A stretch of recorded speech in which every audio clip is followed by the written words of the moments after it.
Good afternoon, everyone. Let's proceed on to the next topic, rule of law. And this topic belongs to the overall chapter, Constitution and Constitutionalism.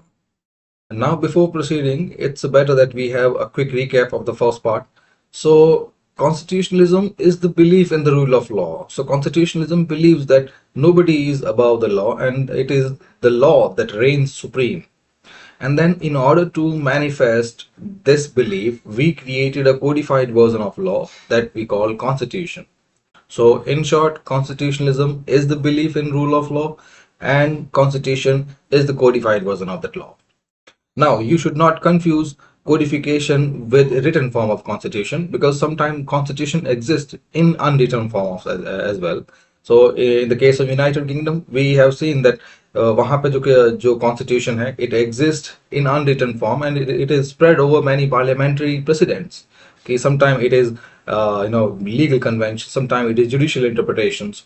So इस तरह से constitutions हो सकते हैं. And then when we talk about form of constitution, so sometimes constitutions are rigid. So rigid means constitution को amend करना, उसको change करना, it is very tough.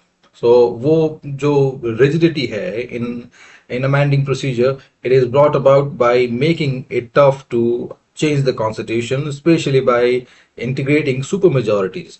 तो सुपर मेजोरिटी का कंसेप्ट ये है कि हर जगह जहां पे पार्लियामेंट है वहां पे कॉन्स्टिट्यूशन को चेंज करने के लिए वोटिंग होती है ना. वोटिंग में जो वोटिंग को टफ बनाना, इसका मतलब है कि you have to constrict the number of vote that are considered acceptable. So वो होता है स्पेशली स्पेशल मेजोरिटी से. सो जिसमें अगर आप ये कहें 2/3 प्रेजेंट एंड वोटिंग, यानी first it does not matter कि कॉन्स्टिट्यूशन में ओवरऑल लोग कितने हैं और पार्लियामेंटेरियन कितने हैं. फर्स्ट जितने प्रेजेंट है, देन प्रेजेंट में भी जो वोट कर रहे हैं और उसका भी 2/3. सो यहाँ पे इस तरह से वो जो वोटिंग नंबर है जो है वो काफी कम हो जाता है. फिर ये जो काउंट है ये लाना जरूरी है. Then we the same thing is also spread over bicameralism. Means सिर्फ एक हाउस से या जो लोअर हाउस है जो डायरेक्टली इलेक्टेड है वहां से पास होना जरूरी नहीं है. It has to go through the other house. So जैसे यहाँ पे लोकसभा एंड राज्यसभा है, कहीं पे house of people and council of state है, देन कहीं पे हाउस ऑफ लॉर्ड्स है, हाउस ऑफ कॉमन्स है, इस तरह से. सो अब इसके बाद हम बढ़ते हैं रूल ऑफ लॉ पे. सो यही रूल ऑफ लॉ जो है, यही बेसिक फिलॉसफी है कॉन्स्टिट्यूशनलिज्म, वही बिलीफ है. सो rule of law it says कि जो रूलर है, it is not any single entity, it is not any monarch, any czar, any emperor, any king, any raja, any maharaja, any samrat, कोई नहीं है. it is the law. so यहाँ पे जो reign है, the reign of people, the reign of governance, reign means जो lease है, जो पावर है, ultimate power, it is with the law. ना उसके पीछे का बैकग्राउंड क्या है कि क्यों हमने पावर लॉ को दी है, हमने लोगों को नहीं दी है. सो यहाँ पे दो चीजें हैं. First, through out the medieval history, because it was the medieval time that people got a clear idea how ugly any monarchical despotism can become, any monarchical absolutism or any nexus between religious authority and ruling authority can devastate the lives of people. So उन्होंने वो जो बुरा वक्त है वो देख लिया. And then when you burn your fingers, then you learn your lessons. So it's that kind of revelation. और उसी के बाद से फिर enlightenment आया. So similar enlightenment जो है हर different parts of world, हर तरह किसी न किसी फॉर्म में यही आइडिया लोगों के पास आता गया that yes, to give power to someone else, it's like outsourcing your power. So if you outsource your political power to someone else, then you are going to be misused or manipulated or taken advantage of. So that's open secret. So यहाँ पे लोगों को लगा कि नहीं, अब power किसी और को नहीं दे सकते. देन उसके बाद भी जो डायरेक्टली डेमोक्रेसी पे, सीधा यही नहीं है कि मोनार्किकल एब्सोल्यूटिज्म से डायरेक्ट डेमोक्रेसी पे आ गए. उसके बीच में भी बहुत सारे अटेम्प्ट्स हुए. डिक्टेटरशिप के हैं, देन बेनिवोलेंट रूलर्स के हैं, टायरेंट्स के हैं. मिलिट्री डिक्टेटरशिप्स के हैं, देन पैट्रिमोनियल स्टेट्स के हैं, फिर कॉलोनियल पावर्स के हैं, इंपीरियल पावर्स के हैं। तो हर तरह के उन्होंने लोगों ने एग्जाम्पल्स देख लिए। It's like tested all forms of power, और फिर उसके बाद उनको समझ में आया कि नहीं, अब power can not be outsource outsourced. Power should stay with the people, and power, it is about first the resource distribution, or overall the power over resources, and then the decision making power. So both these power, resources and decisions, they should stay with people. Now, अब यहाँ पे here comes the ambiguity, the same ambiguity that people face during the times of monarchical absolutism, during the times of vassal lords, feudal lords, zamindars, Mughals, sultans, raja, king. In सब के time में that ambiguity was there, and that ambiguity was about the interpretation of law. या कोई, क्योंकि उनके time में भी तो कोई ना कोई कानून हुआ करता था। अब उस कानून का जो इंटरप्रिटेशन है, why did it was the scenario that the interpretation, final interpretation, it rested with the whims of those controlling power. तो यहां पे उनको समझ में आया that any law can be ambiguous, because no law is certainly going to encapsulate or ideate all forms of possibilities or all forms of vulnerabilities that people are going to face. क्योंकि law एक spoken शब्द है, it's a syntax, it is a syntax of literature, और उसको गिरा तोड़ मरोड़ सकता है। And then even if a king is benevolent, अच्छा किंग है, समझदार किंग है, वाइज किंग है, बट वहां पे उस किंग के जो दिमाग में चल रहा है, उस आइडिया को उस लिटरेरी फॉर्म में प्रेजेंट करने के लिए we take the help of letters, words, sentences, and though sentences are static. With time, when time is dynamic or time is changing, then वही चीजें जो है, इफ एनी malevolent रूलर कोई आ गया, या फिर if power slipped into the hands of some corrupt people, then they are going to misuse that ambiguity and people are going to face the hates. So ultimately, it is this fear, this revelation that any law can be ambiguous, and the whims, the final interpretation, it rested on the whims of those control power. Then it became necessary कि अगर हमने power अपने पास भी रखनी है, फिर भी it, we should not leave the interpretation to the whims of those controlling power. We must clear all the doubts. All forms of ambiguity should be erased. Ambiguity आप समझते हैं? Ambiguity मतलब जब कोई चीज क्लियर नहीं हो, किसी चीज का कोई क्लियर इंटरप्रिटेशन नहीं हो। So ऐसे में to clear all airs of ambiguity, people came up with this idea that yes, law need to be codified in one form of another. चाहे एक single document हो, or maybe a document that is spread over many other kinds of legal and judicial precedents, लेकिन it should be codified. So उसकी वजह से क्या है कि अब law जो है या उसका interpretation, it is not ambiguous. So यही basis है rule of law का, क्योंकि जब कोई चीज लिखी जाती है and if it is codified, then it becomes let's say less prone to misuse. ये तो आप समझ सकते हैं, अगर कोई चीज दो लोगों के बीच में एग्रीमेंट है, like two friends are there, and उन दोनों ने आपस में they exchange a few commodities, let's say money and commodities. अब उनके बीच में जो अग्रीमेंट है, it is just व्यवहारिक है ना, कि हाँ दे दिया, ठीक है, we are just friends and we will handle it like man.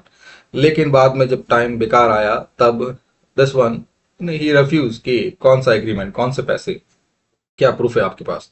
सो यहाँ पे जो प्रूफ या एविडेंस की बात करते हैं, वो वही एविडेंस है जो हम आज जो कॉमन आदमी कहता है लिखा पढ़ी के बारे में, कि है ना, कोई डॉक्यूमेंट है कि नहीं है, कोई कागज वगैरह है कि नहीं है, कोई एविडेंस है, कोई प्रूफ है ना, because that removes the ambiguity. So in in case when there is nothing like that, no proof of their agreement, their contract, then this thing cannot be handled in any plausible way. क्योंकि even if we wish good for the other person, then जब कुछ हमारे पास evidence नहीं है तो उसके basis पे, due to the circumstantial nature of the event, we have to give this person benefit of doubt. और यही चीज है, इसके लिए ये जो सारी जो लेजेंड यहाँ पे लिखी गई है, it is to help you explain that why we finally accepted this, that ruler should be a law that is unambiguous, the law that has a clear interpretation, the law that cannot be manipulated, the law that deals clearly, and a law that everyone can abide by. क्योंकि if a law is a person, then फिर हमारे अपने जो prejudices हैं, stereotypes हैं, हमारे likings हैं, dislikes हैं, है ना, our loves, our hatred, all of them, they may create a foggy situation कि अब person जो है, when we equate personality with law, then we might get confused with, either we hate that person, or we become totally subservient, or we sabotage the attempt, or we get along with them. So ये चीजें personality basis पे भी होती है. Even charismatic leaders are there, but then it is about how any country, how any group of people should be governed. So अब आप समझ गए overall जो total dictionary बताई कि why law, why this codification of unambiguous agreement is accepted by people all over the world. So यही चीज जो है, law, it governs all aspect of our life.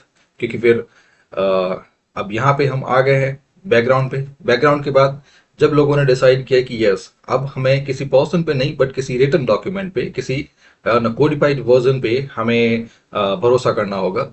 सो उस कोडिफिकेशन में फिर सब चीजें आ गई. It is not just the public appearance but the private life, then the social life, the economic life, then the moral life as well. So इस तरह से इंडिविजुअल की पर्सनालिटी में जितने भी एस्पेक्ट्स होते हैं, उन सब एस्पेक्ट को इसी कोड के जरिए गवर्न किया गया. And all those aspects were those that affect the common framework of governance in one way और अनदर. तो जैसे आप अपनी प्राइवेट लाइफ में अगर कोई पर्सन जो है, अब वो किस तरह से खाता है, क्या सोता है, वो लॉ का काम नहीं है. बट प्राइवेट कैपेसिटी में if that person, if he or she indulges in one or another side of civil or heinous crime, then it becomes a common matter. फिर वैसे ही पब्लिक एस्पेक्ट में अब पब्लिक बहुत सारी, हर एक आदमी को, हर एक किसी को किसी भी पॉइंट के लिए या किसी भी अनसीन क्राइम के लिए उनको अंदर नहीं डाल सकते. सो यहाँ भी वो चीज जो है वो लिखनी थी, वो सेट ऑफ क्राइटेरिया या फिर वो लिस्ट सामने लानी थी कि ये जो है पब्लिक क्राइम्स है. अगर यहाँ पे सड़क के पास कोई आदमी बैठा हुआ है, बस के लिए वेट कर रहा है, तो वो कोई क्राइम नहीं है. सो उसके लिए किसी को भी जेल में नहीं डाल सकते. सो अब ये कौन से क्राइम नहीं है वो लिखने की जरूरत नहीं है, बस कौन से क्राइम है वो लिखने की जरूरत है, ताकि अब लोग जो हैं वो उस पर कॉमनली एग्री हो सके कि yes, we agree to it that yes, ये यहाँ पे चीज क्राइम है. लाइक मैं आपको एग्जाम्पल देता हूँ. तो जब कॉन्स्टिट्यूशन हमारा भी लिखा जा रहा था, then we some of the members of the constituent assembly, they objected to it that the people from lower caste, they should not enter the temples made by the upper caste. तो यहाँ पे same objection है. Similar analogy आप ये देख सकते हैं कि अगर आज के टाइम में अगर कोई कहे कि बस स्टॉप पे बैठा हुआ आदमी जो वेट कर रहा है उसको जेल में डाल देना चाहिए, तो सिमिलर एनालिजी वहां पे थी कि मंदिर बनाया हुआ है तो वहां पे लोअर कास्ट क्यों नहीं जा सकते. सो ये चीज जो है, जब ये एक तरह से क्राइम में ऐड करने के लिए कुछ लोगों ने प्रपोज किया, तब जाके कॉन्स्टिट्यूएंट असेंबली मेंबर ने they discuss it and said that no, this is a bogus idea. हम इस तरह से ये किसी भी जब इक्वालिटी की बात कर रहे हैं, लॉ के लिए सब बराबर है, तो हम ये इस चीज के बारे में बिल्कुल नहीं कर सकते कि लोअर कास्ट या कोई भी पर्सन जो है वो टेम्पल के अंदर नहीं जा सकता। फिर थोड़ा आगे बढ़ते हैं। नाउ ये बैकग्राउंड के साथ साथ आपको कुछ एग्जांपल्स भी मिल गए। नाउ अब वो है rule of law. It is a establish और कॉमनली अग्रीड फ्रेमवर्क कि लॉ जो है लोगों ने बनाया, और लोगों ने बनाया यानी लोगों ने डिसाइड किया है कि कौन कौन से एग्रीमेंट हैं जिसके through we can we can agree to be govern. क्योंकि लोग जो हैं they are giving up a set of their power. यहाँ पे ऐसा नहीं है कि लोग भी जो है वो रूलर्स हैं और जो लॉ है वो भी रूलर है, ये दोनों एक साथ नहीं चल रहे। मींस अल्टीमेट अथॉरिटी पीपल के पास है, लेकिन ये है कि सारे के सारे लोग जो है वो एक साथ अपने आप को गवर्न नहीं कर सकते, एम्बिग्विटी हो जाती है। So that's why they created a common agreement कि यस, ये हम लोग जो है ये हम मानते हैं कि इस तरह से गवर्न होना चाहिए, हम हमारी कंट्री हमारा ग्रुप गवर्न होना चाहिए, and then we also agree to abide by this. So ये जो फ्रेमवर्क है, it deals with all aspect of public and private life, and other than that it creates an agreement between government and citizen, क्योंकि by the creation of law we also create an authority that will be responsible for governing on the behalf of people. So ये जो authority है इसके और लोगों के बीच में भी अग्रीमेंट है कि इनके बीच में पावर स्ट्रक्चर, इनके बीच में रिलेशनशिप किस तरह का होना चाहिए, लीगल नॉर्म्स किस तरह से हो, और किस तरह से जो जितने भी सिचुएशंस हैं वो हैंडल होनी चाहिए। फिर now let's move on to the what the rule of law truly means. So first it is equality before law. So rule of law create इसी वजह से हुआ है that all of the people they have agreed to follow this set of codified law. Now उस law के सामने सब के सब लोग जो हैं वो बराबर है। सो फर्स्ट ये यहाँ पे दो तरह की इक्वालिटी प्रोवाइड करता है। First, all individuals are equal, then those with the perceived strength, those with the perceived financial, moral, spiritual or political strength, they are not above the law. So law is the ultimate breach. So ये दोनों ही चीजें जो है वो equality before law concept में आती है कि first everyone is equal before law, and then there are no special privileges, nobody is above the law. Then the second concept, non-arbitrariness in state action. So arbitrariness means होता है ambiguity. Again कि ambiguity या फिर erratic actions. Erratic means which are not predictable या which are not rational. So सबसे best रहेगा irrational. So non-irrational state actions, क्योंकि law के थ्रू हमने एक अथॉरिटी क्रिएट की है, the authority which is responsible for taking care of this whole legal jurisprudence, या फिर जो पूरा जो लॉ का जितना भी डायमेंशन है, पूरा लॉ का डोमेन है, उसको उसका ध्यान रखने के लिए हमने एक अथॉरिटी क्रिएट की, and we call it state government. Now अब गवर्नमेंट के जो डिसीजंस हैं they must revolve around law. So law is not just the great equalizer, but it is also the ultimate guide that the state and its officials should follow. Law के हिसाब से ही state को काम करना है। Law में हर तरह के प्रोसीजर्स दिए हुए हैं, लीगल अथॉरिटी के लीगल जुडिशियल प्रिंसिपल है, कॉसी जुडिशियल है, ठीक है, तो उन सब प्रोसीजर्स पे ही स्टेट एक्शंस होने चाहिए। सो स्टेट एक्शंस इरेशनल होते कब है? सो फर्स्ट ये होता है that people together, people in collective capacity, they are very powerful, but then people in individual capacity they are quite helpless. So यहाँ पे ये दोनों चीजें हैं। Collective people, they are the ultimate master. They have created the law, they can change it, they can destroy it, they can create a new constitution, and You must remember this thing that people have created law. Law has not created people. So there is not inverse relationship here. So जब ultimate creator ही लोग हैं तो लोगों से ऊपर कोई power नहीं है, लॉ की भी नहीं है. बट लोग तभी पावरफुल है when they stand together, when they are united. But it is not possible all the time. Sometimes it is because of logistic things. Sometimes it is because of mutual discord. Sometimes it is because of polarization. Sometimes it is because people have been manipulated. People have been kept in dark. Sometimes it is because people do not know what kind of crime, what kind of wrongdoing has occurred. So in सब situation में लोग जो है जब साथ में नहीं आ जाते तब तक individual in their capacity they are quite helpless before the state. क्योंकि यहाँ पे आपको ट्रायंगुलेशन समझना होगा, क्योंकि लॉ जो है it is the codified version of common agreement, and then to handle all its affair, to handle all of its domain, we have created authority state, and the state is quite powerful क्योंकि state के पास resources हैं, state के पास military power है, technical powers हैं. सो state के सामने individual जो है ना, ये काफी हेल्पलेस होता है. सो स्टेट क्या करता है यहाँ पे अपनी पावर मेंटेन करने के लिए it can dominate over individual freedom. So sometime कि ये होता है कि कभी कभी स्टेट के एक्शंस को कोई क्रिटिसाइज करता है, मे बी अ जर्नलिस्ट, तो उनको मार दिया जाता है या उनको फिर जेल में डाल देते हैं. फिर समटाइम स्टेट जो है अपने कुछ ऐसे प्रोविजंस हैं, नेशनल इंटरेस्ट वगैरह हो गया, उन सबको भी मिसयूज करके अपने जो पॉलिटिकल अपोनेंट्स होते हैं, जो क्रिटिक्स होते हैं, या फिर जो इंटेलेक्चुअल्स हैं, या जो भी perceive threat to the state है, उन सबको फिर किसी तरह से उनको मार्जिनलाइज कर लेते हैं.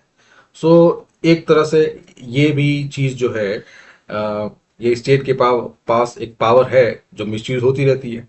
सो वो एक बिल्कुल इरेशनल है. सो उसमें रैशनैलिटी क्या है, किस तरह से स्टेट काम करना चाहिए, वो भी लॉ के अंदर लिखा हुआ है, जिसमें जो हम फंडामेंटल राइट्स बोलते हैं कि लिखा हुआ है कि स्टेट के पास कितनी भी पावर हो, it can not trample upon the fundamental rights of people. फिर इंडिविजुअल के बाद में आता है small groups, small marginalize groups.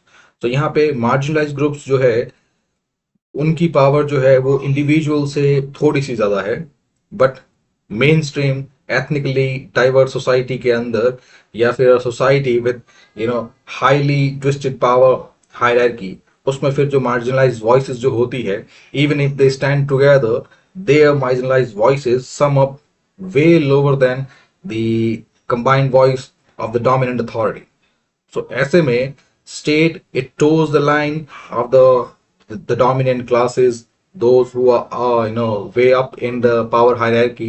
So marginalized voices जो है उनको भी फिर और further marginalize कर देते हैं.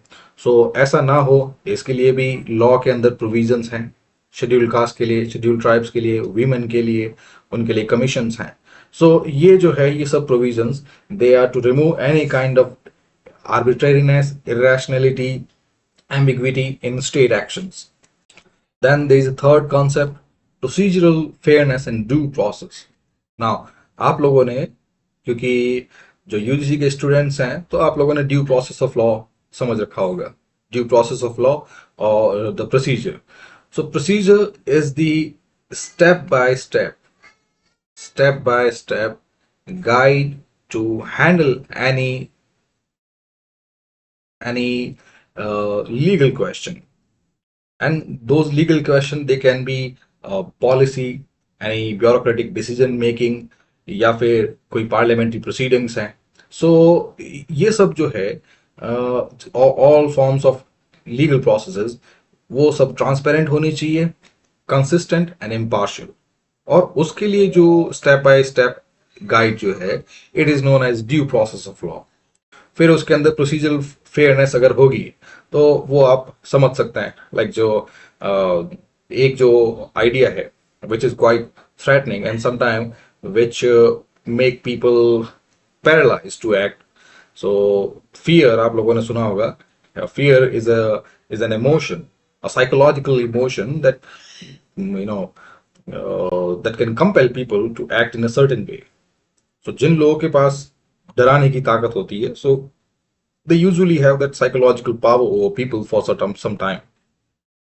So होता यह है कि अगर जैसे अगर गुंडा राज चल रहा है, या फिर कोई डिक्टेटरशिप है, टोटलिटेरियनिज्म है, या फिर कोई फासिस्ट रजीम है, सो वहां पे डराया जाता है लोगों को कि जेल में डाल देंगे, अगर बोले तो जेल में डाल देंगे, अगर क्रिटिसाइज किया तो जेल में डाल देंगे. फिर जो यहाँ पे जो फियर का जो मेन पर्पस है, it is the same. Fear यहाँ पे यही है, वो लोगों को डरा इसलिए पाता है बिकॉज लोगों को पता है कि they do not have any recourse, they do not have any rescue mechanism, any help from any corners of the world. तो यहाँ पे अगर वो कहते हैं कि सरकार ऐसी है, सरकार ने ये चीज सही नहीं किया, और उनको गायब कर देते हैं, तो उनके लिए, उनको बचाने के लिए कुछ नहीं है. सो ये फियर जो है, इसको हटाने के लिए we have the due process of law. यानी अब आपको कुछ बोलने के लिए आपको स्टेट या कोई भी ऑफिशियल जो है, even if they try to imprison you, even if they try to silence you, but then they have to follow the due process of law.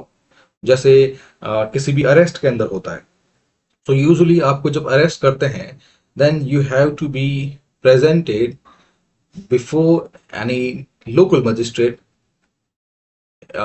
With in 24 hours. फिर उसके बाद आपको जो एक लीगल काउंसिल जो है वो भी प्रोवाइड की जाती है. सो ये दोनों चीजें हैं कि यहाँ पे आर्बिट्रेरी अरेस्ट नहीं हो सकता. फर्स्ट, अगर आपको कोई पकड़ भी लेता है, तो आपको 24 घंटे के अंदर अंदर आपको एक मजिस्ट्रेट के सामने पेश करना होगा. सो जब मजिस्ट्रेट के सामने पेश करेंगे तो उनको बताना होगा कि वे किस लिए अरेस्ट किया है. सो यहाँ पे एक ये होता है फर्स्ट लाइन ऑफ डिफेंस, और सेकंड लाइन ऑफ डिफेंस होता है लीगल वन. फिर उसके बाद भी अगर मजिस्ट्रेट को जो है, क्योंकि बहुत सारे जो केसेस जो होते हैं, स्पेशली हाई प्रोफाइल केसेस, तो लोकल मजिस्ट्रेट जो होता है, जब उनमें देखते हैं कि बहुत सारे प्रोविजंस लगे हुए हैं, and there is a ambiguity, certain elements also manipulate judge, not psychologically, not in that devastating way, but to pressurize it, to make them see a certain angle.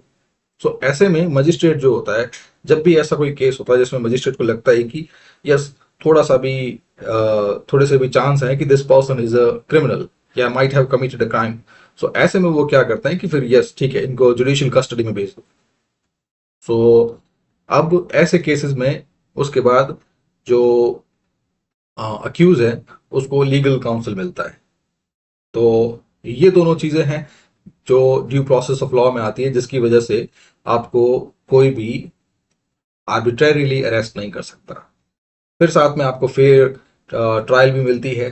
फिर जुडिशरी जो है हमारी इंडिपेंडेंट है. So ultimately अगर आपको गलत तरीके से अगर आप किया है, so this fear, this psychological tool, it get abolished even in the light of the due process of law.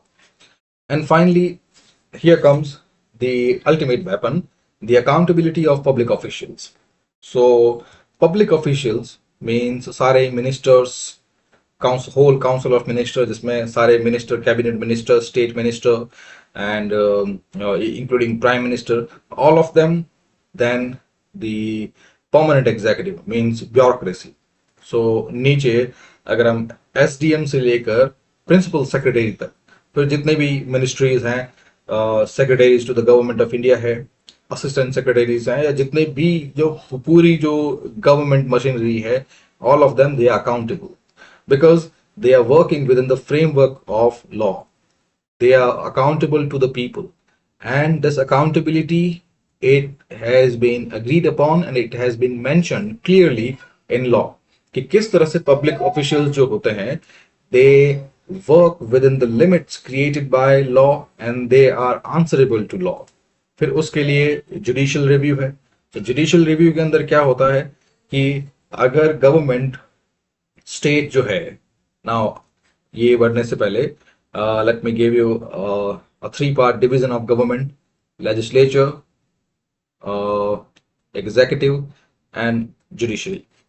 Now in सब के काम ये है, legislature is the miniaturized version of people's opinion. Then legislature, its sole work is to legislate, to make law, to make policy. फिर executive जो है, it implements those policies, and judicially it resolves all kinds of disputes, whether legal or constitutional. So यहाँ पे judiciary जो है, इन दोनों के ऊपर it keeps a clear watch. So ये है कि अगर जो स्टेट जो है, स्पेशली जब स्टेट की बात करते हैं, then we equate it with executive, political executive, जो प्राइम मिनिस्टर और उसकी काउंसिल ऑफ मिनिस्टर है. सो यहाँ पे जो एग्जीक्यूटिव है वो और लेजिस्लेचर जो है वो फिर जो है कॉन्स्टिट्यूशन के साथ छेड़छाड़ी कर सकते हैं. कोई ऐसा कानून लेके आ जाए जो है ना कॉन्स्टिट्यूशनल स्पिरिट के खिलाफ हो. जैसे अगर वो किसी एक फॉर्म और अनदर फॉर्म में वो माइनॉरिटीज को या जो मार्जिनलाइज वॉइसेस जो हैं उनको, या फिर सर्टेन सेट ऑफ पीपल जो है उनके खिलाफ कोई कानून लेके आ जाए, और उस कानून की वजह से वो जो सिटीजन्स जो हैं वो अब उस कंट्री के अंदर इक्वल सिटीजन ना होके सेकंड सिटीजन्स हो जाए, मतलब उनके अधिकार छीन लिए जाए. तो ऐसे में तो ये बिल्कुल कानून के खिलाफ है, क्योंकि कानून में सब बराबर है. सो यहाँ पे वो चीज जो है वो जुडिशरी देखती है कि यहाँ पे कोई लेजिस्लेटिव बिजनेस और any government action, any state action, if they meet the constitutional scrutiny, मतलब वो लॉ के अकॉर्डिंग होने चाहिए, वो they must operate with in the framework of law. अगर वो नहीं होते then judiciary declare them unconstitutional. फिर सेकंड है पार्लियामेंट्री स्क्रूटनी.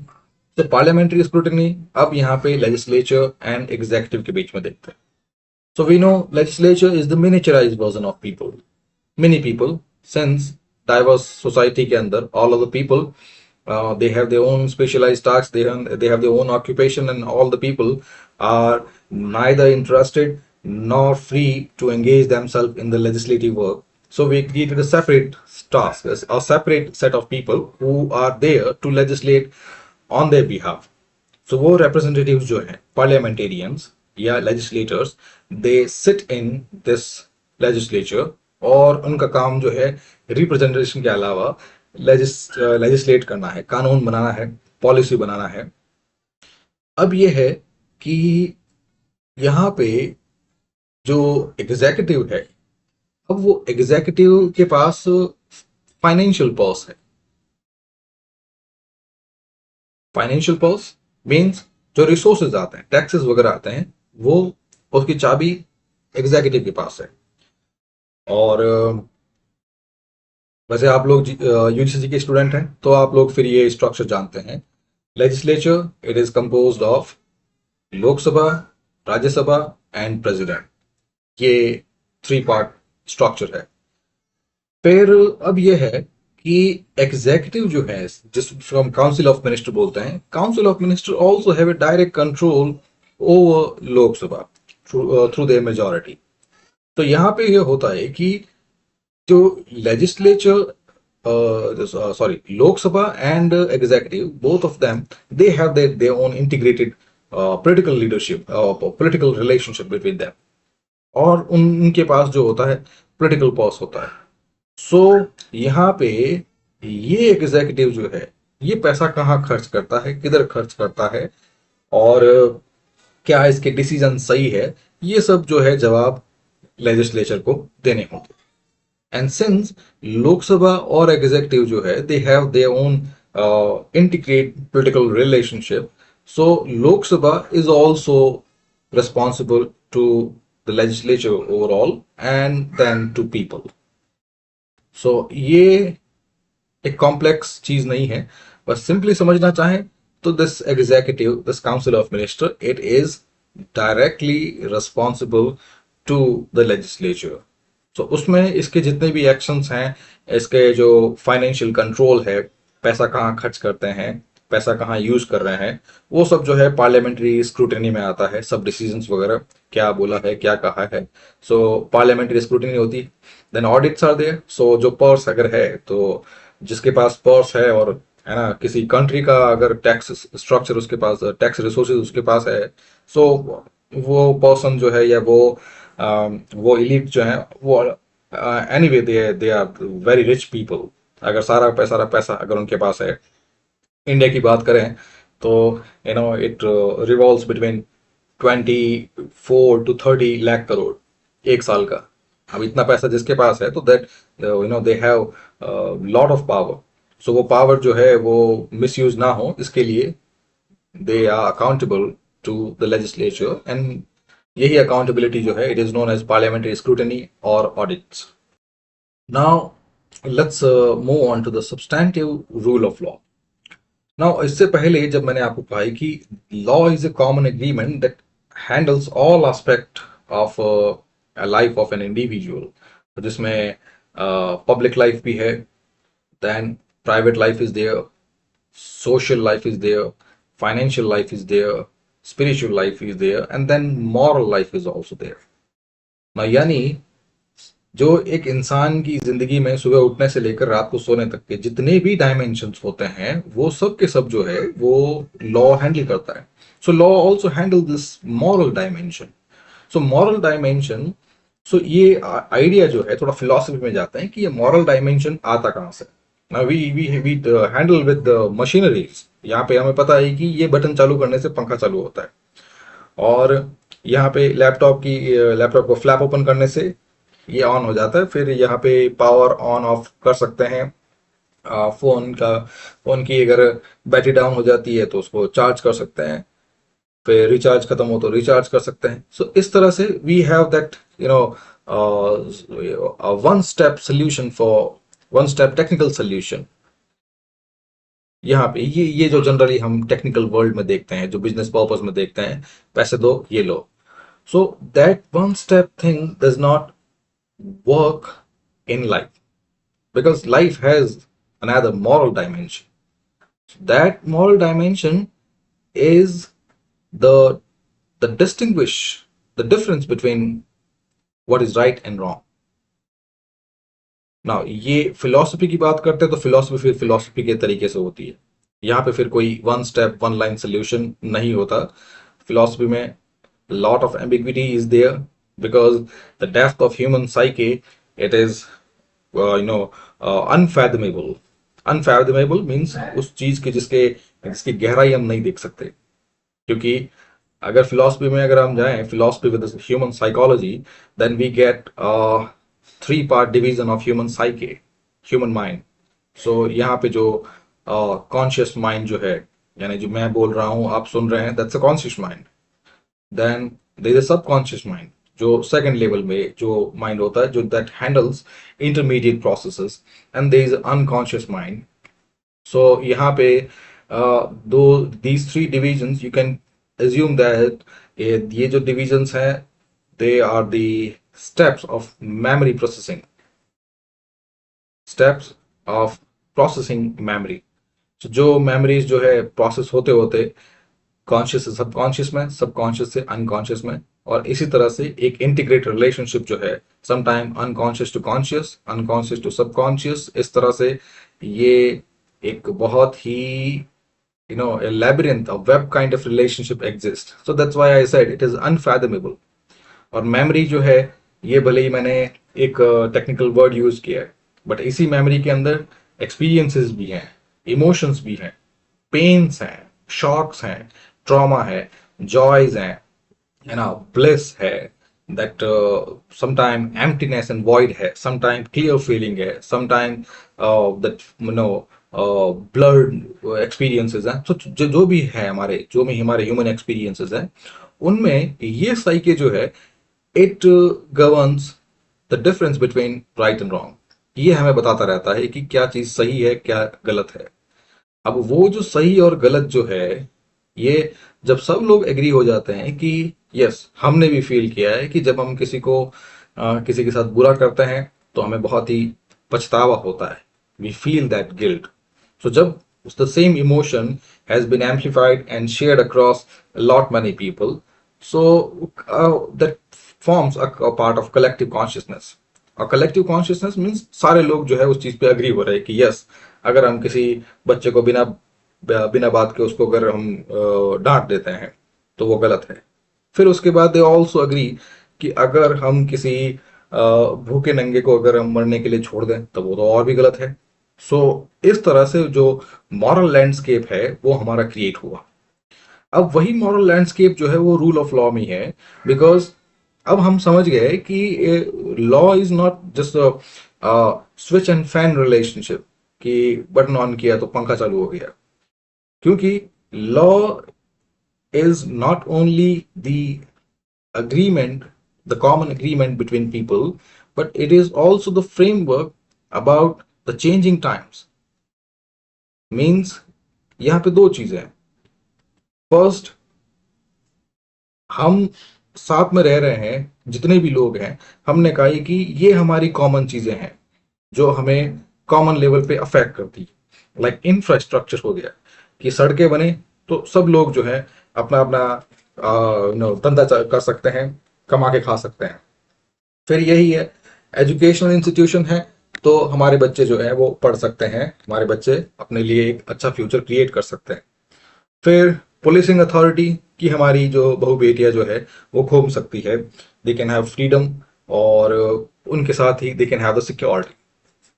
फिर उसके साथ ही हम कमाने लग गए तो हमें लगा कि पुलिसिंग और ज़रूरी है, क्योंकि अब कमा रहे हैं तो वही कमाया हुआ पैसा अगर कोई धमका के ले जाए, मारपीट करके ले जाए या फिर चोरी करके ले जाए तो वो भी ठीक नहीं। तो इस तरह से ये छोटी मोटी चीज़ें जो है वो कॉमन एग्रीमेंट में आ गई। But then we also realize कि हम जब 30 दिवाली देख लेते हैं उसके बाद से जब नई नई जो हर एक नई दिवाली जो है अपने साथ एक नए एक्सपीरियंसेस लेके आती है। So we get this idea that times keep changing. The world is a kind of roller coaster. So ऐसे में जो changing times है उसमें भी हमें अपने लिए कुछ क्रिएट करना होगा। तो यहाँ पे चेंजिंग टाइम में यहाँ पे you can recall that the thought experiment of John Rawls, veil of ignorance आपको याद हो तो। सो वेल ऑफ इग्नोरेंस ये कहता है कि अगर आपको पता नहीं है कि आप किस घर में, किस समाज के अंदर, किस सोसाइटी के अंदर, किस स्टेटस के अंदर आप पैदा होंगे, और ऐसे इग्नोरेंस में अगर आपको कानून बनाने को कहा जाए तो आप कैसा कानून बनाएंगे?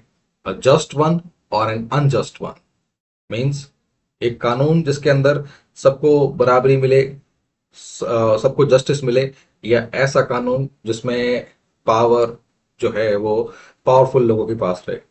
सो ज्यादातर लोग जो है दे ऑप्ट फॉर जस्ट लॉ, कि जब हम उनको पता ही नहीं है कि हो सकता है आज वो अमीर है बट आने वाले टाइम में वो गरीबी रेखा के सबसे सबसे नीचे है, जहाँ पे उनको बेसिक अमेनिटीज भी नहीं है। सो ऐसे में कानून, अगर उनके पास ये कानून बनाने की ताकत है, so they will make a just law, कि ताकि उनके साथ किसी तरह का एक्सप्लॉयटेशन नहीं हो, किसी तरह का डिस्क्रिमिनेशन नहीं। तो यही सेम चीज जो है, the well of ignorance, the changing time and the moral fabric, all of them they were integrated into the vocabulary of rule of law, और उस वोकैबुलरी को कहते हैं सब्सटैंटिव रूल ऑफ लॉ।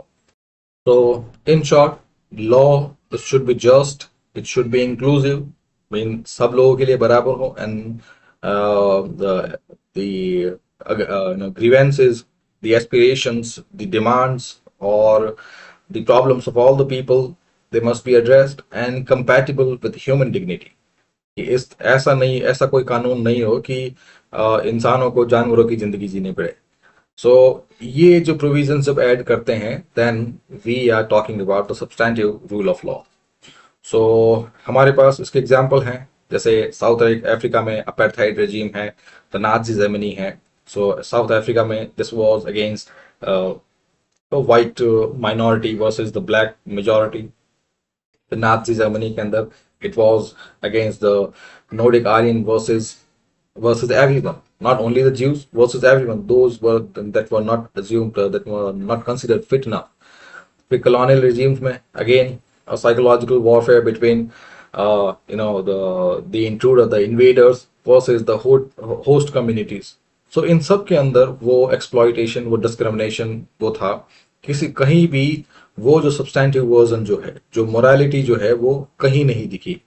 सो इसीलिए जब लॉ, जब रूल ऑफ लॉ सामने आया, स्पेशली इन सब के बाद में, चाहे पोस्ट हॉलोकास्ट जर्मनी में कहें या फिर पोस्ट कॉलोनियलिज्म इंडिया में कहें, तो इन सब के अंदर यही सेम मोरालिटी डायमेंशन डाला गया है कि हमें राइट और रॉन्ग हमें पता है, और सबसे पहला राइट ये है कि इक्वालिटी और डिग्निटी ये रहे और जस्टिस बरकरार रहे। फिर यही जो आइडियाज, यही वैल्यूज जो हैं, justice, equality, freedom, all of them they were embedded in the rule of law. Excuse me. फिर मॉडर्न लीगल सिस्टम में फिर जो ह्यूमन राइट्स हैं, इंटरनेशनल लीगल स्टैंडर्ड्स हैं, जैसे जो महिलाओं के खिलाफ है, माइनॉरिटीज के लिए, महिलाओं के समर्थन में है, माइनॉरिटीज के समर्थन में है, रेफ्यूजीज के समर्थन में है, उन सब में जो जितने जितने भी इंटरनेशनल लीगल स्टैंडर्ड्स हैं, वो सब भी मॉरल अपरेटस ही हैं। फिर प्रोसीजरल कंप्लायंस जो है, वो भी एक मॉरल वन है, बिकॉज प्रोसीजर जो है वो पावर पे डिपेंड नहीं होने चाहिए कि अगर अमीर आदमी के पास अगर पैसा है और वो अगर गरीब आदमी पे अगर गाड़ी चला सकता है, तो कानून जो है वो अमीर आदमी की साइड ना ले। यहाँ पे वही प्रोसीजरल कंप्लायंस अगर रहेगा तो फिर जस्टिस सबको मिलेगा।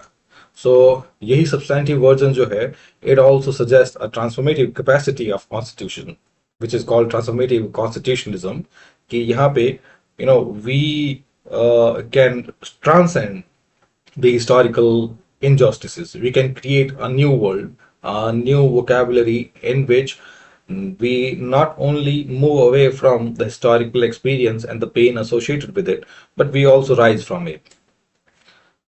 फिर बात करते हैं the rule of law in cyber age. So अब तक जो बताया था, it was the beginning of the creation of law, specially जैसे कॉलोनियल कंट्री की बात करें, पोस्ट कॉलोनियल टाइम में, आज़ादी के बाद क्रिएशन जो जो टाइम था उसमें वे ये हम देख लिया। अब साइबर एज की बात करें, so this think of the modern times. So the cyber world, it is a complex presence. Before we get on the idea of the status of rule of law in present time, we must get the complexity of cyber world. So cyber world complex इसलिए है because first it is virtual. We इस world के अंदर there is no concrete evidence of existential presence of any form of life in that virtual world. यानी हम नहीं कह सकते कि इंटरनेट के अंदर एक माइक्रो ऑर्गेनिज्म भी सर्वाइव करता है या एग्जिस्ट कर सकता है। So that's why that world is virtual. But then this world, it has a bridge with the real world. So ये दोनों चीजें हो गई। द कॉम्प्लेक्सिटी वो यहाँ पे यही है। First, it is non-existential. This world doesn't exist. It's just like an inflated version of consciousness. अगर साइकोलॉजिकली देखें, inflated version of consciousness. So inflated version of consciousness ऐसे होता है कि जैसे when you are conscious, so you know कि ये world है, ये पेड़ है, ये दीवार है, ये बॉटल है, ये लैपटॉप है, ये फैमिली मेंबर्स हैं, इस तरह से ये सब परसेप्शंस हैं। फिर जब इन रियलिटी से जब इन्फ्लेट हो जाता है, सो इन्फ्लेशन आप समझ सकते हैं इकोनॉमिक्स में, कि कोई चीज जो है 10 रुपए की चीज 15 रुपए में मिल रही है, तो वो जो 5 रुपए जो एक्स्ट्रा है वो किसी का कमीशन नहीं है, वो बस एक इन्फ्लेटेड वर्जन है ना। 10 रुपए की चीज 10 में ही मिलनी चाहिए, वही फिर उसी के अंदर सब कुछ, सारे लॉजिस्टिक्स, सारे टैक्सेस, सारे कमीशन उसी में होते हैं। लेकिन किसी चीज की वजह से, डिमांड की वजह से, या फिर और भी किसी वजह से वो जब उसके भाव बढ़ जाते हैं, देन इट्स इन्फ्लेशन। तो सिमिलरली कॉन्शियस जब इन्फ्लेट हो जाती है, जब रियलिटी से वो चीज ज्यादा बढ़ने लगती है, then we get an inflated version of consciousness. So जो वर्चुअल वर्ल्ड है, साइबर वर्ल्ड है, तो वहां पे वही that inflation is there. जैसे अब रियलिटी के अंदर आप कैसे दिखते हैं, आप कैसे बिहेव करते हैं, आपकी लाइफ कैसे चलती है, वो रियलिटी जो है वो नहीं दिखा के वो एक एक फैब्रिकेटेड रियलिटी एग्जिस्ट करती है इन the real world, in that cyber world. और फैब्रिकेटेड रियलिटी मैं इसलिए कह रहा हूं कि जैसे आज के टाइम में एक जगह से दूसरी जगह जाने के लिए टाइम लगता है, लेकिन यही एक टेक्स्ट को, एक पिंग को, एक फोन से एक दूसरे फोन तक पहुंचने के लिए, even if they thousands of miles away, उसमें बहुत मिली सेकेंड्स लगते हैं। बहुत ही मिली सेकेंड्स के अंदर एक वीडियो कॉल कनेक्ट हो जाता है, वीडियो कॉन्फ्रेंस कनेक्ट हो जाती है, पीपल कैन कनेक्ट देमसेल्फ। सो वहां पे वो एक फैब्रिकेटेड वर्जन ऑफ रियलिटी है, क्योंकि असल में ऐसा होता नहीं है ना, लॉजिस्टिकली वो चीज पॉसिबल नहीं है। ठीक है, ये मैंने कम्युनिकेशन का एग्जांपल दिया। अगर यही मैं बैंकिंग एंड फाइनेंस का एग्जांपल दूं, सो वहां भी एक सिमिलर चीज है, even if a positive one, but यहाँ पे चीज वही है।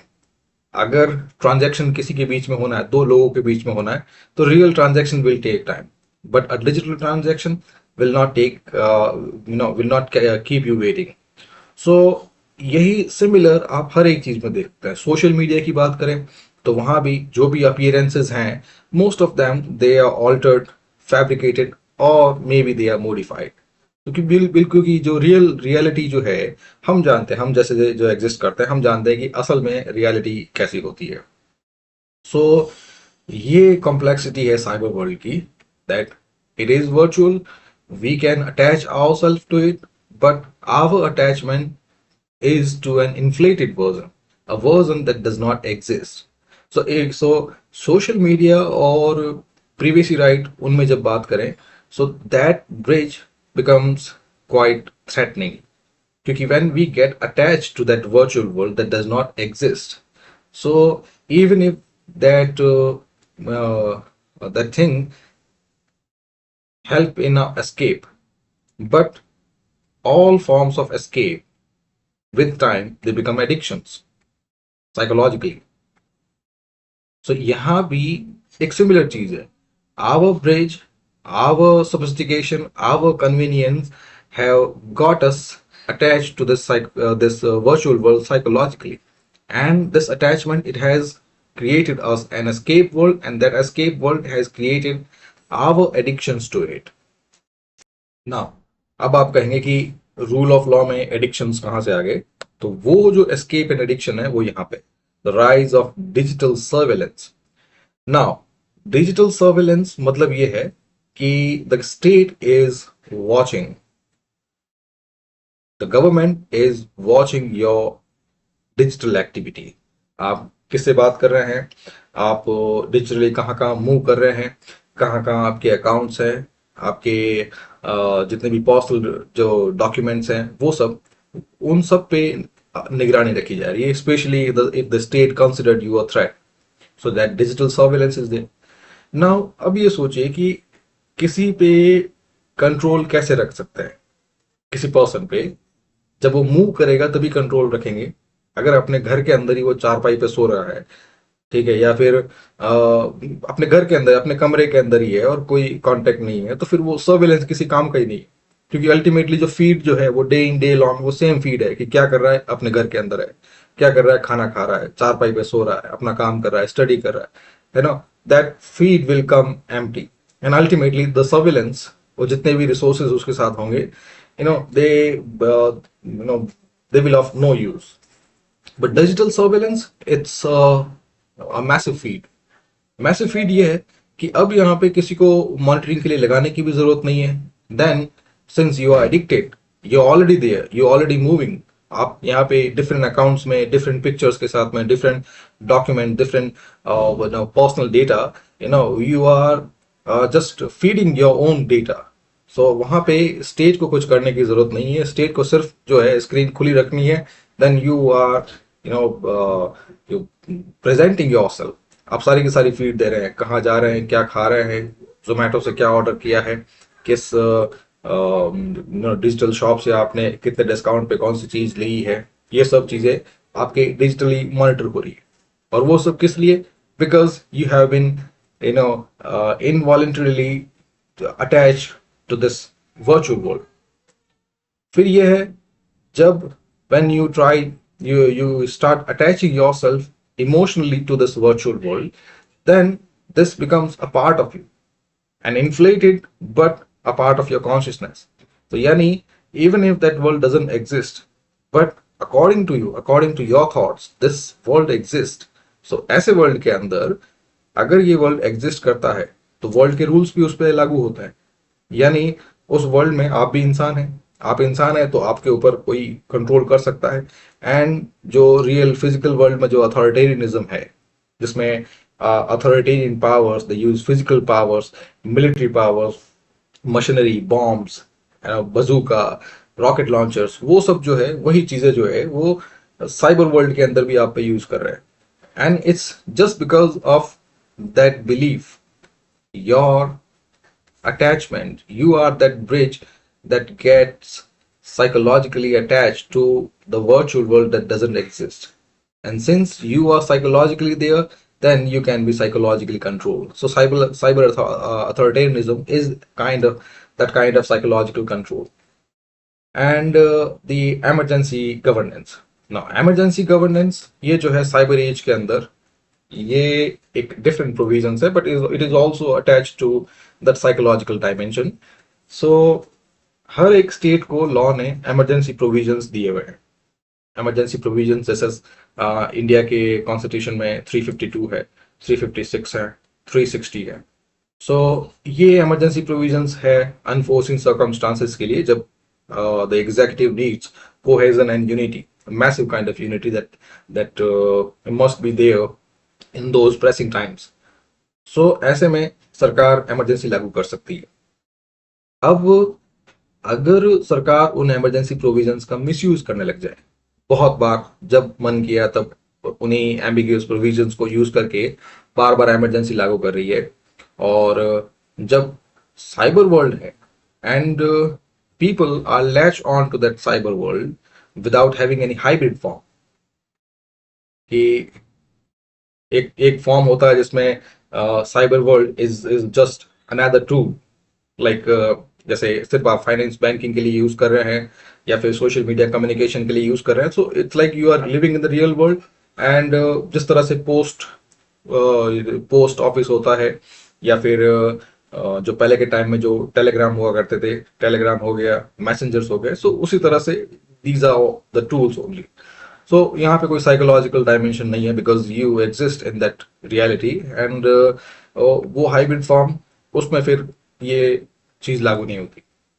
But since you have psychologically latch on to that non-existent world, so यहाँ पे emergency provisions जो है वो और severe हो जाते हैं, because you get caged in something that doesn't exist, और फिर उससे निकल पाना मुश्किल है, क्योंकि उससे निकालने के लिए और उससे आपको खुद को निकलने के लिए आपको उस केज को कॉन्क्रीट फॉर्म में क्रिएट करना होगा, और तब जाके फिर उसको डिसमेंटल करके निकलना होगा। So it's quite a pandemic kind of dangerous kind of thing, कि कोई एग्जिस्ट नहीं करता, कोई वर्ल्ड, कोई केज एग्जिस्ट नहीं करता, उसमें आपको कैद कर लेते हैं। So you are not never going to be come out of it unless you assume that the case is not there. It was I who latched myself onto something that did not exist. तो ऐसे में वो चीज बाहर आ सकती है, और यही चीजें होती है ट्रॉमा वगैरह की। एनीवे, साइकोलॉजी पे नहीं जाते, पॉलिटिक्स पे वापस आते हैं। फिर सर्वेलेंस लॉ जो है, यहाँ पे फिर हम डिजिटल से फिर हम हाइब्रिड एंड जो रियल वर्ल्ड में आते हैं। सो सर्वेलेंस लॉ जो है वो शुरू से ही कानून के अंदर है, क्योंकि दे कॉम्बैट टेररिज्म एंड पेंडेमिक्स, क्योंकि सर्वेलेंस जरूरी है। हमारे कंट्री में बहुत तरह के लोग रहते हैं, और ऐसे में उनको मॉनिटर करना बहुत जरूरी हो जाता है, उनके मूवमेंट्स को, उनके कन्वर्सेशन को, उनके कम्युनिकेशन को, कि क्या प्लान कर रहे हैं। और हर बार जो है बम फूटने के बाद नींद खुलने वाली बीमारी नहीं लगनी चाहिए, कभी कभी बम फूटने से पहले ही जाग जाना चाहिए। And that's what preventive detention is, और प्रिवेंटिव सर्विलेंस इज, कि इसमें जितने भी जो ऐसे क्राइम्स अगेंस्ट ह्यूमैनिटी है, अगर वो होने से पहले ही उनको रोका जा सके, देन सर्विलेंस इज नेसेसरी। फिर पैंडेमिक्स में भी यही है, क्योंकि पैंडेमिक्स में किसी भी तरह की जो महामारी है, जैसे कह सकते हैं जो कोविड-19, सो उसमें भी फिर ट्रैकिंग जरूरी है कि कौन पर्सन जो है इज अफेक्टेड, वो कहाँ कहाँ मूव कर रहा है, ताकि पता चल सके कि जो वेक्टर जो है how long it has travelled. लेकिन सर्वेलेंस लॉ जो है, they often Erode privacy rights, क्योंकि जो स्टेट जो है वो इन्हीं सर्वेलेंस लॉ का वो टेररिज्म के साथ साथ पॉलिटिकल ओपोनेंट्स के साथ, ओपोनेंट्स के लिए, जितने भी क्रिटिक्स होते हैं उनके लिए, इंटेलेक्चुअल वॉइसेस के लिए, जो इंडिपेंडेंट थॉट्स के लिए, इन सब के लिए, या फिर जो हर कोई जो आदमी जो that can not be manipulated, उन सब के खिलाफ यूज करता है, ताकि उनकी लाइफ में एक उसी जो आइडिया है जो है, ओवरऑल आइडिया, या फिर उनके किसी थॉट्स को मैनिपुलेट करके उनको किसी न किसी प्रोविजन में उनको मार्जिनलाइज कर दें, साइलेंस कर दें, या जेल में डाल दें। फिर सिमिलर फ्री स्पीच है। फिर सर्विलेंस लॉ की वजह से मास डेटा कलेक्शन भी है। नाउ मास डेटा कलेक्शन जो है वो भी एक बड़ी प्रॉब्लम है, क्योंकि यहाँ पे even if the data is anonymized, but still it this mass data, it also put us in a familiar danger. तो जैसे अगर पता चले कि एक पैटर्न मिल जाए हमारी पूरी सोसाइटी के अंदर, कि जो इंडिया की जो सोसाइटी है उसके अंदर ये वीकनेसेस है, फिजिकल वीकनेसेस या वीकनेसेस रिलेटेड टू इम्यूनिटी, तो वहां पे वो चीज जो है वो मिसयूज हो सकती है। सिमिलरली ये हमारे फाइनेंशियल डिसिप्लिन को लेकर हो सकता है, कोई ऐसा लूप होल हो, फाइनेंशियल लीगल लूप होल हो, जो मास लेवल पे पता चल सके। जो ये होता है ना बार बार की बैंक से जो एटीएम डेटा हो गया, जो पर्सनल डेटा हो गया, जो जो चोरी हो जाते हैं, तो वहां पे वही जो जो जो लूप होल्स हैं वो, और वो लूप होल्स तब कब होंगे जब वो मास डेटा क्रिएट हुआ होगा। यानी the mass data collection without oversight is prone to be manipulated, prone to be theft, or prone to be stolen. फिर नेशनल सिक्योरिटी, ये भी आप जानते हैं कि नेशनल सिक्योरिटी क्लॉज जो है कई बार ये arbitrary detention, specially of the critic voices, the intellectual independent thoughts. फिर बार बार जहां भी ये हो जाता है, कोई दंगा फसाद हो, तो वहां पे इंटरनेट शटडाउन हो जाते हैं, इंटरनेट बंद कर देते हैं। सो वो भी एक प्रॉब्लम है, क्योंकि it's like a blanket solution. So अभी तक आप सब लोग जो है वो डिजिटल वर्ल्ड में एग्जिस्ट कर रहे थे, अचानक से ही 2 दिन के लिए, 4 दिन के लिए इंटरनेट बंद कर देते हैं। सो उसमें फिर है ना साइकोलॉजिकल के अलावा जो अदर प्रॉब्लम्स हैं, जैसे हम लोग जो है, हम अब हमारी डिजिटल प्रेजेंस ही है कि मैं यहाँ पे रिकॉर्ड कर रहा हूँ, फिर अपलोड करता हूँ, आप लोग उसको देखते हैं। तो वहां भी अगर इंटरनेट शट डाउन हो तो फिर दोनों साइड से प्रॉब्लम होती है कि जो कम्युनिकेशन है वो प्रॉपर नहीं हो पाएगा। सो ये चीजें हैं। फिर इमरजेंसी का आपको बता दिया कि 3 तरह की इमरजेंसीज हैं। अब यही इमरजेंसीज जो हैं, इसमें सिविल लिबर्टीज, ये प्रोविजंस होते हैं इमरजेंसीज के अंदर, कि कुछ जो फंडामेंटल राइट्स जो होते हैं, कुछ को छोड़ के most of the fundamental rights and most of the constitutional provisions, they are temporary suspended, so that कोई भी एक यूनाइटेड फ्रंट, एक यूनाइटेड एफर्ट क्रिएट किया जा सके। सो prima facie, this is a plausible plan of action. Modus operandi is very clear कि जब war की सिचुएशन है, तो यहाँ पे अब हर किसी के फंडामेंटल राइट के बारे में बात नहीं कर सकते, क्योंकि जब पूरे इंडिया की सिक्योरिटी, पूरे स्टेट की सिक्योरिटी अगर खतरे में है, सो फिर कुछ कुछ जो नॉन एसेंशियल फंडामेंटल राइट्स हैं और बाकी जितने भी प्रोविजंस हैं उनको सस्पेंड करना होगा, ताकि एक एक united and then well calibrated attack जो है, counter attack, it can be put on. लेकिन यही प्रोविजन जो है, it can be falsely fabricated, manipulated, या फिर आर्टिफिशियली क्रिएटेड। यानी अगर इमरजेंसी जैसी सिचुएशन है भी नहीं, बट फिर भी अगर इमरजेंसी पावर को यूज करके आप अपोजिशन को साइलेंस करते हैं, आप पावर सब अपने हाथ में रख लेते हैं, जो सिविल लिबर्टीज जो हैं उनको सबको दबा देते हैं, लोगों को साइलेंस करते हैं, तो वो सब गलत है और वो जो हो रहा है। फिर अल्टीमेटली जो हमारे पास रेस्क्यू है, it is the judiciary. Because जो जितने भी लॉ है, रूल ऑफ लॉ सेज कि judiciary should be independent and judiciary should act as a watchdog, the final guardian of the Constitution, and a check on any form of irrational arbitrary power.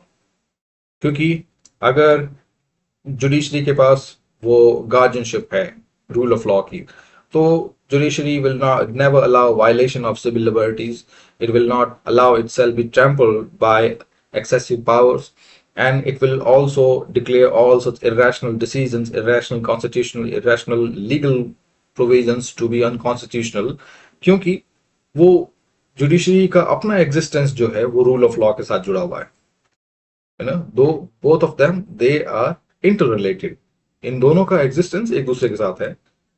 फिर बहुत सारी जो countries के अंदर जो constitutional courts हैं, जो लीगल कोर्ट्स हैं, उन्होंने यही अनजस्ट लॉज जो हैं वो उनको हटा दिया है।